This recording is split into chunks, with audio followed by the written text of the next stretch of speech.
Hi everyone, and welcome to our webinar where we'll be discussing how to prepare your sports association for any emergency.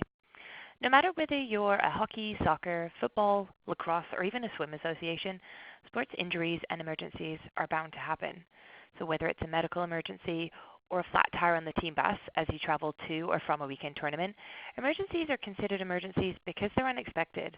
And so that's why having a plan and process in place that you can share with staff, athletes, and families is the best way to help your sports association prepare for and respond to any type of emergency. My name is Michelle, and I'm the Marketing Manager here at ePACT. I'll be your host and presenter as we explore a few tips and tricks to get your association as prepared as possible and learn the importance of making sure you have up-to-date critical athlete information to support them when they need it the most. So before we get started, a little bit about ePACT Network, in case anyone listening isn't familiar with what we do here. ePACT is an online emergency network that helps sports associations move information usually collected on paper medical forms, waivers, and consents into a secure cloud-based system. This helps associations meet legislative requirements around the collection and management of personal health information, and it also provides authorized users with secure access to critical information when it's needed the most. So if you'd like to learn more, you can visit our website, www.epactnetwork.com, or you can connect with us directly by email or phone, and I'll be sure to share our contact information at the end of the presentation. And so without further ado, let's get started. So throughout today's session, we'll cover the following topics, and I hope you'll learn from them and also be able to share them with your colleagues afterwards. So the first is understanding the different types of emergencies that could impact your sports association. Some of the ways that your association may not be prepared for an emergency. And then following on from that, what you can do to prepare your sports association for any emergency. And finally, understanding why it's important to collect critical information from athletes. So let's get started with a couple of scenarios. So sports injuries and emergencies are bound to happen. As a coach, a league director, or risk manager, we know you care about the well-being of your athletes, but we also know that having the plans in place to support an injured player or an entire team can be really tough. So we know that you need a game plan. So I thought I'd put together a few scenarios that you might face at a game or a practice and the challenges that each one entails. So our first one is an injury at an away game. So picture this. During an away game, a hockey player breaks his arm. He knows he's on medication for a recent bacterial infection, but he doesn't know the name or amount of that medication that he's taking. The coach asks the safety manager to check the player's paper medical form in the binder that they carry from game to game. And unfortunately, no medications are listed, as the form was completed 4 months earlier and it hasn't been updated. The parents also didn't come to the game, so they're unable to provide additional information as well. In the arena, there is sporadic cell service. The safety manager runs outside to try to reach the athlete's parents by phone, but neither pick up. Then they call the emergency support person listed, the player's aunt, and she answers, but she actually didn't realize she was listed as the emergency contact, and she also doesn't know what medication the player is taking either. So by this point, the paramedics arrive, and the coaches tell them what they know in hopes that they can manage without the missing details. The safety manager calls the parents again, leaving them a voicemail so they know which hospital the player was taken to. So a couple of the challenges here that we can pick out right away are out-of-date medical information, lack of an additional means of communication outside of those phone numbers, and having an emergency contact who didn't know she'd been listed as one. So that's our first scenario. Second one is a fire during practice. So mid-practice, a player comments that she thinks she smells smoke. The coach checks with the facilities manager, and as she walks to the office, she notices thick smoke coming from behind a door. She races back to the team, tells the coach and players that they need to evacuate, and then pulls a fire alarm on the wall. As the coach and safety manager get the team out of the building, a player trips and falls, and she hits her head. They help her and the rest of the kids get out of the center to a designated evacuation area. Now, as the fire department and the paramedics arrive, the coach checks her binder of paper emergency forms, but she sees she's missing the form for this injured player. Paramedics tend to her. They believe she may have a concussion, and so they take her to the hospital to get checked out. And the safety manager goes with her as they can't contact her parents. The coach then organizes other parents to start calling the emergency numbers listed on the forms she has in the binder. However, some of those forms cannot be read due to illegible handwriting, others are missing information, they're not complete, and some they find are out of date, and so they're getting out of service messages for the cell phones that they call, so they can't even leave a voicemail. Eventually they reach about 80% of the parents, giving them directions on where to come and then pick up their kids. Unfortunately, most of the parents decide to leave at this point, which requires the coach to scramble to capture in the binder which players were taken home with which parents in case the second guardian were to arrive or give them a call back.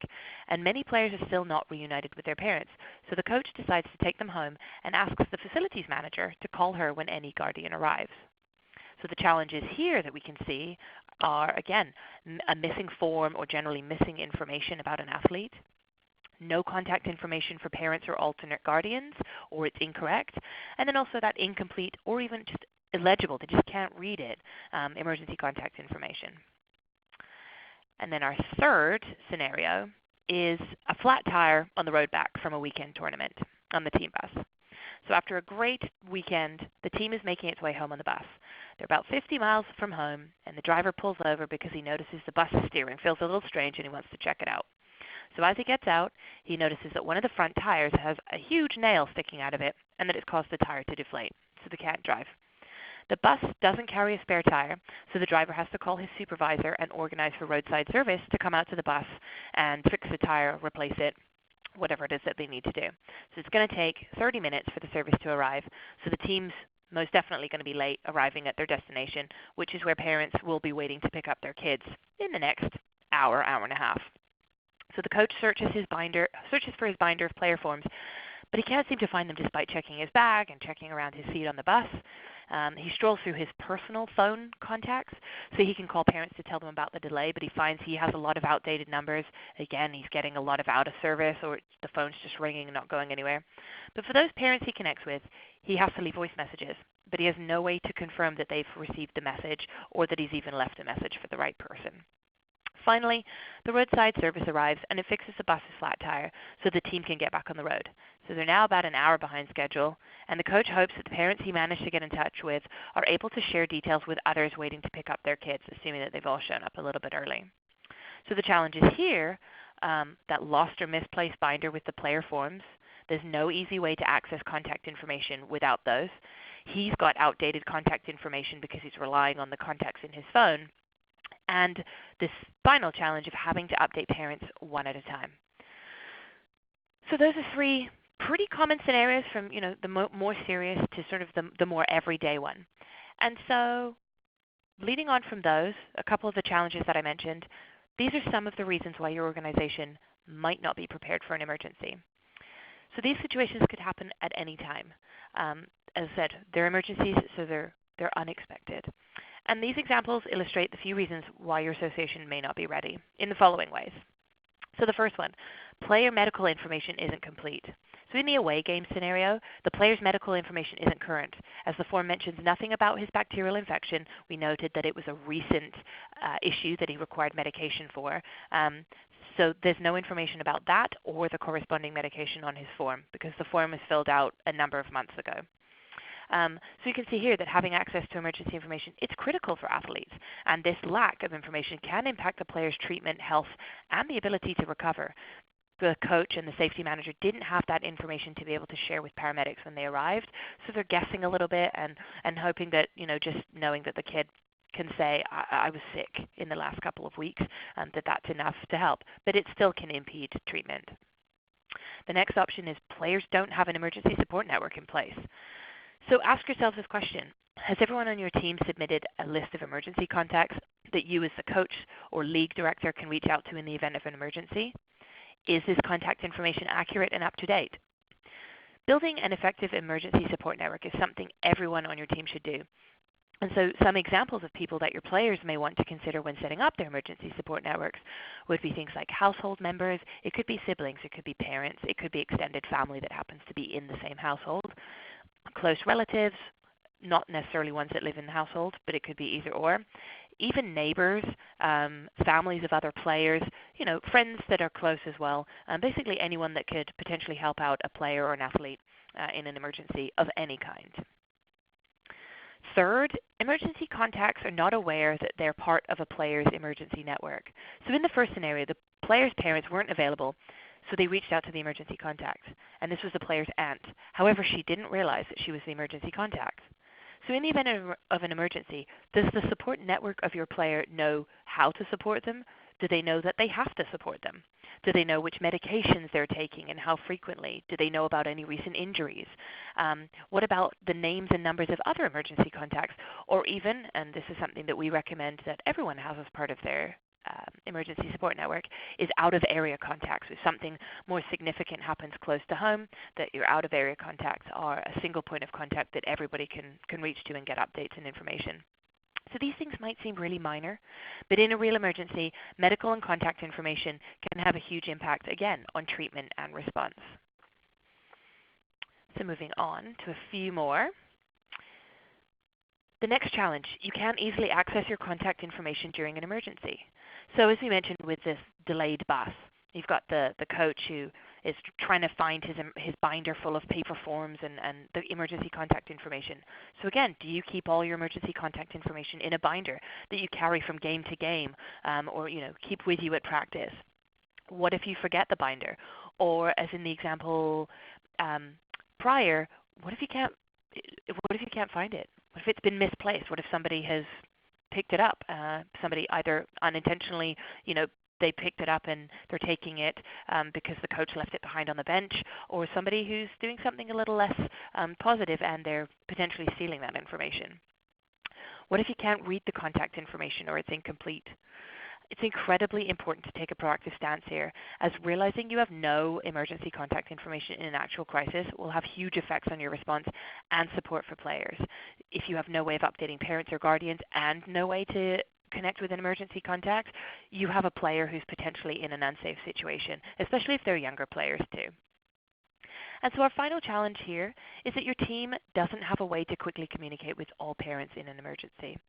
So if a sports team encounters an emergency, so let's go back to this fire during a practice or a game, or even this delayed bus, it's critical for the coach or team staff in general to be able to reach out quickly to all parents and guardians. So in the prior example with the bus being delayed, the coach has to reach out to each parent one at a time, which again is adding to the time that it takes to update people. So ask yourselves, does your team and association have an effective plan to communicate, whatever that looks like, whether it's multiple phone calls going out at the same time, if you have an email list, if you have the ability to text everyone in one go. So just remember that if you do rely on phone calls yourself, you could have to call 3 or 4 people for each player before reaching someone. If parents are unavailable, someone's at work, someone happens to have no signal on their phone, or their phone has run out of battery. What if phone lines are down in a disaster? Do you have a backup plan to reach families? What if you can't make phone calls?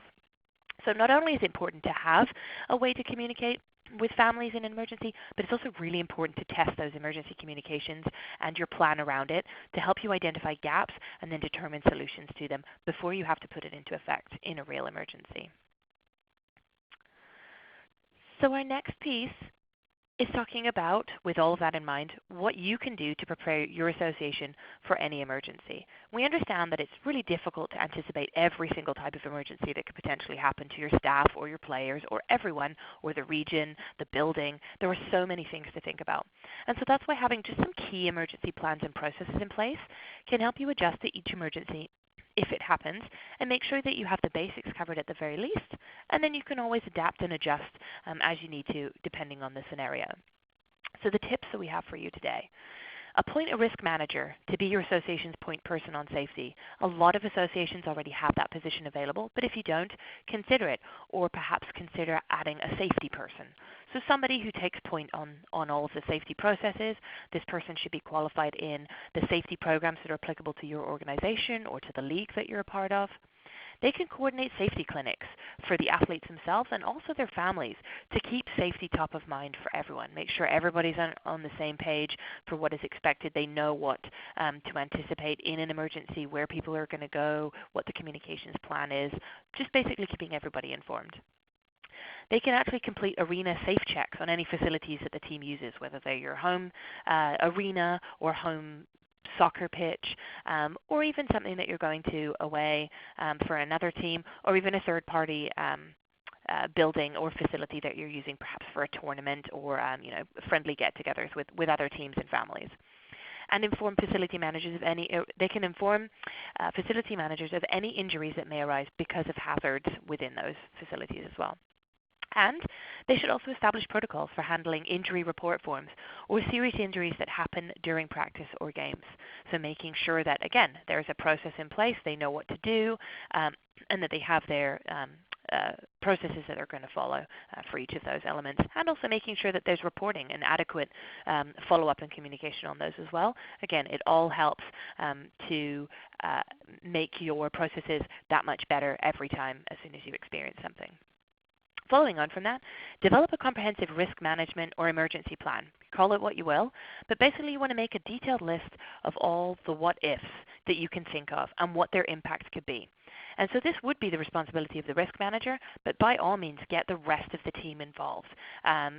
Everybody has some great impacts that they can provide, and you might find that you get to include something that you hadn't thought of yourself. Depending on how many possible emergencies you come up with, we had this came from a guest of ours who actually is responsible for running really big sports events, and part of their risk management plan was to rate each possible emergencies one by one and evaluate the probability of it occurring and also the impact it would have, again, on the association, players, staff, parents, families, and the impact it would have on all of those if this emergency did happen. And then what you do is with those ratings, you can group each possible emergency into categories. And this person used high, medium, and low risk. And at the very least, you can make sure that there's a specific action plan for the highest risk scenarios versus, say, the medium or low ones where maybe you have a more general emergency plan or risk assessment done that then you just have a general idea as to what it is that you should be doing, and again, allowing for those accommodations to be made, again, depending on the scenario. Alternatively, and this kind of follows on for those medium or low risk ones, you could categorize emergencies into the types of emergencies that might occur. For example, medical emergencies have their own plan. Natural disasters, this is especially important if you live in an earthquake region, for example. We're pretty acknowledgeable of that here in British Columbia because we live in an earthquake region. So that's something that we have to build into all of our emergency plans. Severe weather events. If you live in a region that perhaps in the summer months is affected by tornadoes, or in the winter you have a propensity to experience severe snowfalls or even blizzards, which are going to impact maybe not the gameplay itself, but parents and families making their way to or from practice or a game. Fires and floods, those are things that can happen to anyone, anywhere, and general evacuations if you ever needed to do it. And again, coming back to that importance of critical information, make sure you have emergency and medical information for each player and that it's easily accessible. So using a tool like ePACT, for example, is great. We have an admin app you can access records on even without a data or cellular connection, which is great. If you're, we find this mostly with hockey associations, is that they find they're in an arena and the cell signal is spotty at best. So this overrides that. There's no concern that you're not going to be able to access things if you happen to have poor signal in the arena. And again, it's available on a smartphone or a tablet if you happen to have one. However, we do always advise that if you don't have access to a smartphone or tablet, that you'll want to have other electronic or paper backups of those forms, but you need to make sure that they are secure. The next point is making sure you have the right supplies to support your emergency plan. So we know that most sports associations have a ready supply of first aid kits and the items that go in them for minor player injuries so that you can provide medical assistance if somebody bumps their head or gets a cut or a scrape. So it's really important to make sure that those are regularly checked and reviewed and updated so that supplies are topped up and ready for the next user. And you may have your process set around that.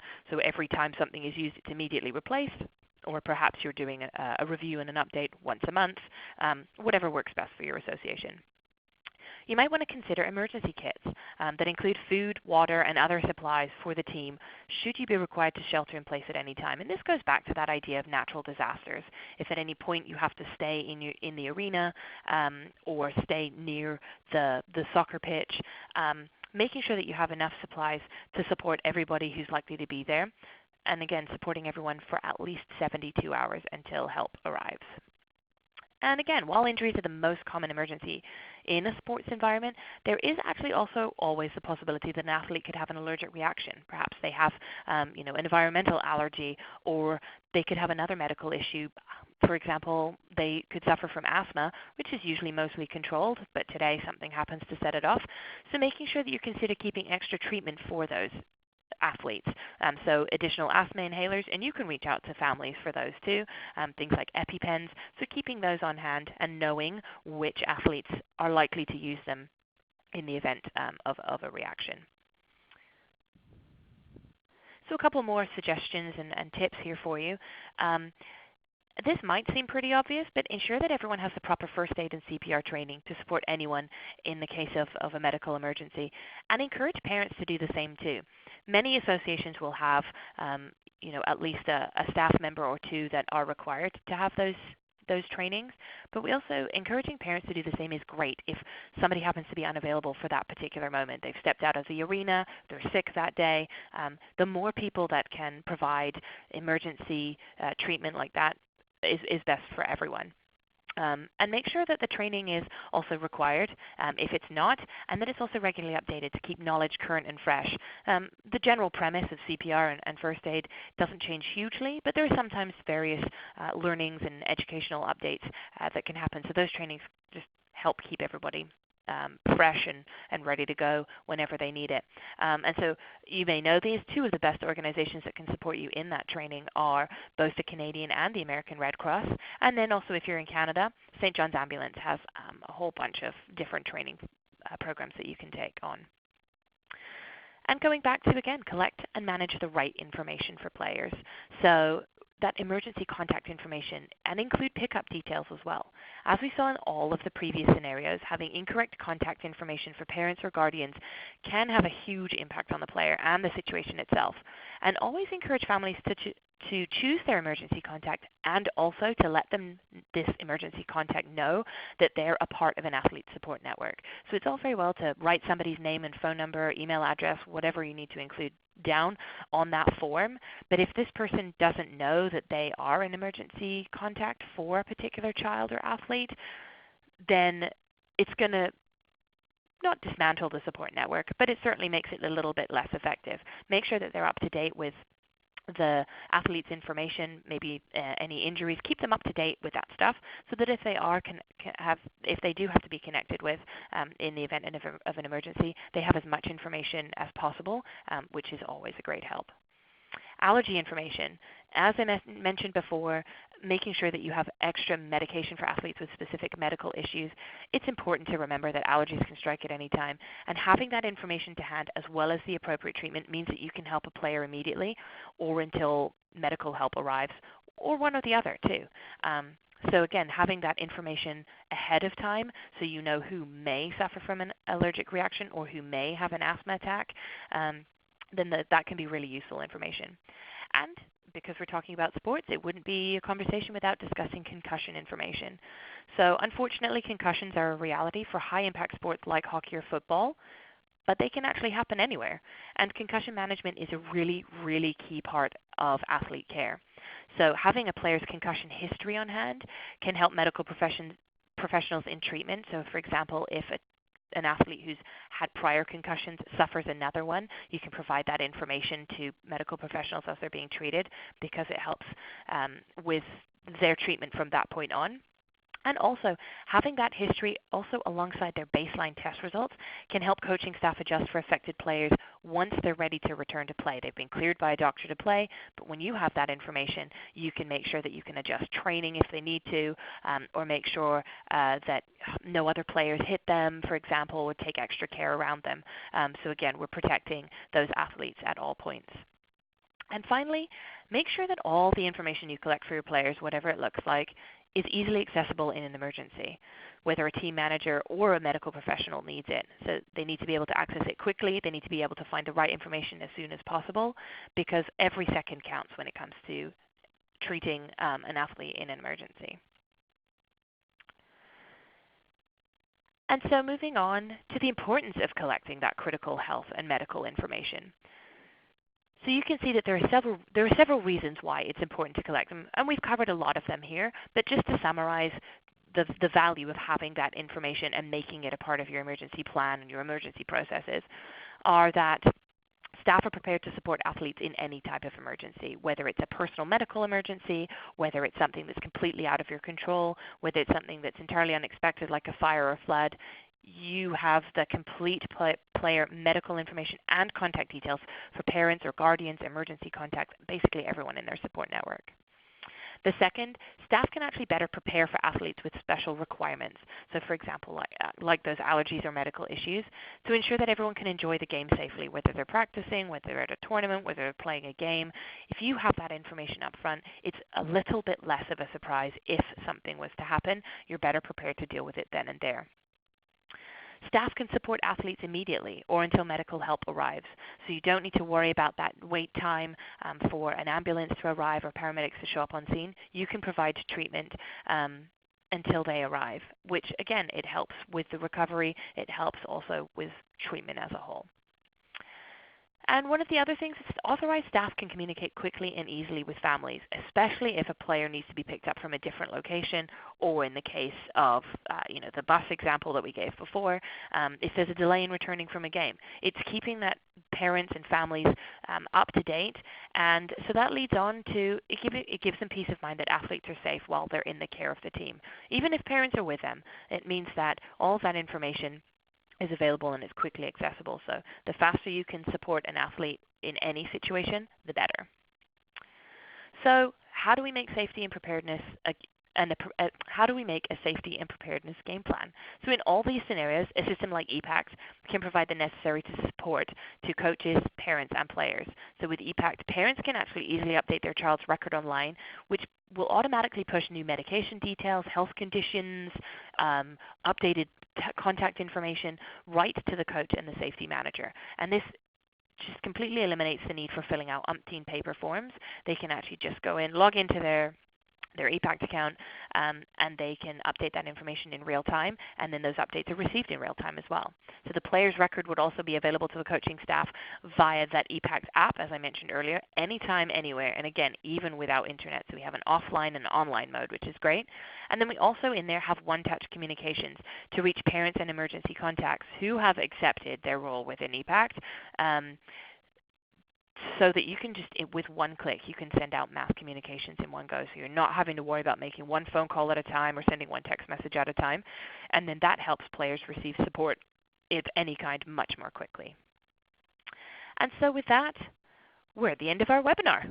So there are lots of ways to prepare for emergencies in your sports association. I'm sure this is not an exclusive list, or an exhaustive list rather. But they're a great start in keeping player safety top of mind. So I hope that you found this topic useful and that you have a few ideas to share with your colleagues.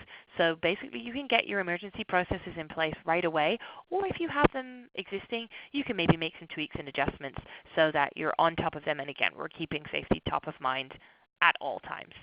So if you do have any questions or you'd like to learn more about ePACT at any time, you can visit our website, www.epactnetwork.com, or you can reach out to our sales team by phone or email at your convenience, and those details are on screen for you now. Thank you so much for joining me today, and I hope to see you again on a future webinar.